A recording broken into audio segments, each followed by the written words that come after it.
Breast feet பண்ணுற மதர்ஸ்க்கு இருக்கிற common query, தாய்ப்பால் கொடுக்குறப்ப கன்சீவ் ஆக முடியுமா, கன்சீவ் ஆகிறதுக்கு சான்சஸ் இருக்கா, அப்படி இருக்குன்னா அதை நான் எப்படி ப்ரிவென்ட் பண்ணுறது, எத்தனை நாள் தள்ளி போடுறது.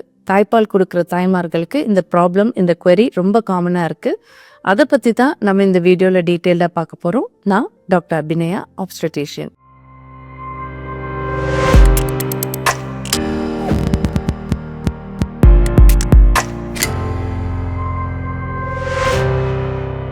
ஸோ ஒரு பொண்ணுக்கு டெலிவரி ஆகுது அப்படின்னா அது நார்மல் ஆகட்டும், சிசேரியன் ஆகட்டும், ரொம்ப சில பேருக்கு தான் டான்னு மந்த்லி பீரியட் ஸ்டார்ட் ஆகும்.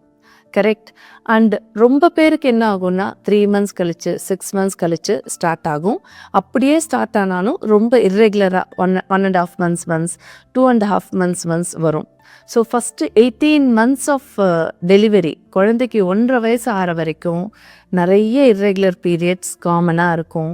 ரொம்ப சில பேருக்கு, அதாவது 100ல் ஒரு 4-5 பேருக்கு தான் ரெகுலராக மந்த்லி மென்ஸ்ட்ரல் சைக்கிள் வரும். இந்த மாதிரி பீரியட் இர்ரெகுலர் ஆகிறப்போ அது எதனாலன்னு பார்த்தீங்கன்னா, நீங்கள் பிரஸ்ட் ஃபீட் பண்ணுற ஹார்மோன்ஸ் அது ஓவுலேஷனை சப்ரஸ் பண்ணும், முட்டை உற்பத்தியை சப்ரஸ் பண்ணும். முட்டை உங்களுக்கு கரெக்டாக மந்த்லி எக்கு ரிலீஸ் ஆகாது. அதனால் உங்களுக்கு பீரியட்ஸ் வராமல் போகும். அப்படின்னா கன்சீவ் ஆக மாட்டிங்களா அப்படின்னா அது தப்பு.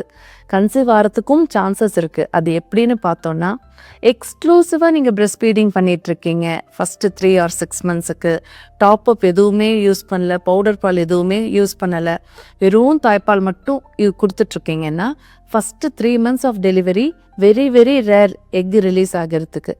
ஆனால் 3 monthsக்கு அப்புறம் நீங்கள் பீரியட் வந்தாலும் வரலைனாலும் எராட்டிக்காக ஓவுலேஷன், எப்பயாவது ஒரு தடவை எக்கு ரிலீஸ் ஆகிறதுக்கு வாய்ப்பு இருக்குது. அன்ஃபார்ச்சுனேட்லி இர்ரெகுலர் பீரியட்ஸ் இருக்கிறனால, பிரஸ்ட் ஃபீடிங் மதர்னால் எப்போ அந்த எக்கு ரிலீஸ் ஆகுது அப்படின்றது தெரிஞ்சிக்க முடியாது. அதனால் நீங்கள் ஹஸ்பண்ட் அண்ட் ஒய்ஃப் ஒன்றா இருக்கணும்னா நீங்கள் தயவு செய்து ப்ரொடெக்ஷன் யூஸ் பண்ண வேண்டியது ரொம்ப இம்பார்ட்டண்ட். ஏன்னா கன்சீவ் ஆகிறதுக்கு வாய்ப்பு நிறைய இருக்குது. சரி, இதை நான் எப்படி கண்டுபிடிக்கிறது? எனக்கு பீரியடும் இர்ரெகுலர் ஆகுன்றீங்க, கன்சீவ் ஆகிறதுக்கும் வாய்ப்பு இருக்குன்னு சொல்கிறீங்க. இதை நான் எப்படி, எனக்கு ஓவுலேஷன் ஆரம்பிச்சிருச்சு, நான் ஃபர்டைல் ஆகிட்டேன், பத்திரமா இருக்கணும்னு தெரிஞ்சுக்கணும் அப்படின்னு நினச்சிங்கன்னா, ஃபர்ஸ்ட் ஆஃப் ஆல் அந்த ஓவுலேஷன் டைமில் மைல்டு லோயர் அப்டாமினல் கிராம்ப்ஸ் வரலாம். ஆனால் அது நிறைய பேரால் நோட்டீஸ் பண்ண முடியாமையே போயிடும். ரெண்டாவது சர்வைக்கல் மியூக்கஸ், அதாவது உங்களுக்கு லேசாக பிச்சுன்னு கொஞ்சம் ஒயிட் டிஸ்சார்ஜ் ஆக ஆரம்பிக்கலாம், வாட்டரி டிஸ்சார்ஜ் ஆகிறதுக்கு ஆரம்பிக்கலாம், கன்சிஸ்டன்சி மாறும். அதை வச்சு கூட நீங்கள் ஓவுலேஷன் ஆகிறது கண்டுபிடிக்கலாம். ஆனால் பிரஸ்ட் ஃபீடிங் மதர்ஸ்னால அதெல்லாம் உட்காந்து யோசித்து பார்த்துட்டு இருக்கிறது கஷ்டம்தான். ரொம்ப சில பேருக்கு மென்ஸ்ட்ரேஷனே ஸ்டார்ட் ஆகிடும். ஸோ மென்ஸ்ட்ரேஷன் ஸ்டார்ட் ஆகிடுச்சுன்னா ஓவுலேஷன் ஆக ஆரம்பிச்சிருச்சுன்றதை நீங்கள் கண்டுபிடிச்சி, ஓகே எப்போ வேணாலும் ஒன்றா இருந்தால் கன்சீவ் ஆகிறது வாய்ப்பு இருக்குன்றது அலர்ட் ஆகிக்கலாம். இன்னும் சில பேருக்கு செக்ஷுவல் ஃபீலிங் கொஞ்சம் இன்க்ரீஸ் ஆக ஆரம்பிக்கும் ஆஃப்டர் டெலிவரி.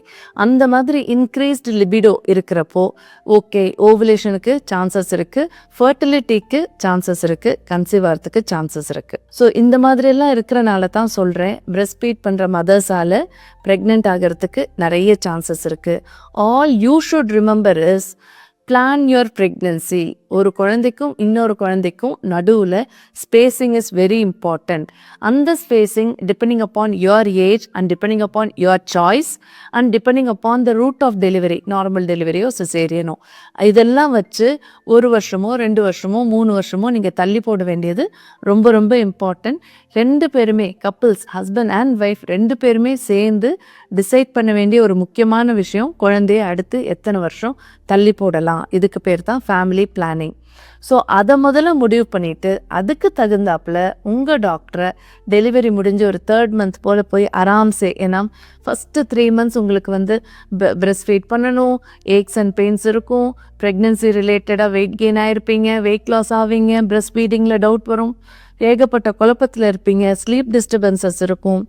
அதனால் ஃபஸ்ட்டு 3 months விட்டுட்டு 3rd month most of the time எல்லாம் செட்டில் ஆனதுக்கப்புறம் உங்கள் கைனகாலஜிஸ்ட்டை பார்த்து பிரஸ்ட் ஃபீடும் பண்ணணும், கன்சீவும் ஆகிடக்கூடாது, என்னென்ன safe method to avoid becoming pregnant while breast feeding the child அப்படின்றத டீப்பாக டிஸ்கஸ் பண்ணுங்கள், ஓப்பனாக டிஸ்கஸ் பண்ணுங்கள். ஏன்னா வீட்டில் இருக்க பெரியவங்க நீ தாய்ப்பால் கொடுத்துட்ருக்கப்ப கன்சீவ் ஆக மாட்ட, அதனால் அதை பற்றி வரி பண்ணாதன்னு சொல்லுவாங்க. பீரியட்ஸ் வரலல்ல, அப்போ நீ கன்சீவ் ஆக மாட்ட, வரி பண்ணாதன்னு சொல்லுவாங்க. ஆனால் பிரஸ்ட் ஃபீட் பண்ணுறவங்களும் பீரியடே வராதவங்களும் எப்பயாவது நடக்கிற எராட்டிக் ஓவுலேஷன்னால் கண்டிப்பாக கன்சீவ் ஆகிறதுக்கு வாய்ப்பு இருக்குது.